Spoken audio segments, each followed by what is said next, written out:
JPC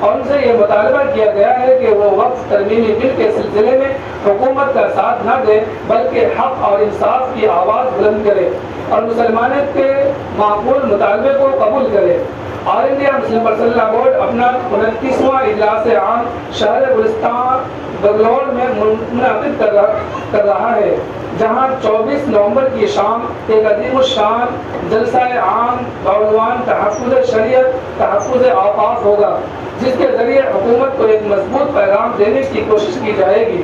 اس اجلاس میں انشاءاللہ اکابرین ملت شریک ہوں گے اور مختلف مسالک و مکاتب فکر کے ذمہ دار علماء اور قائدین خطاب فرمائیں گے انشاءاللہ۔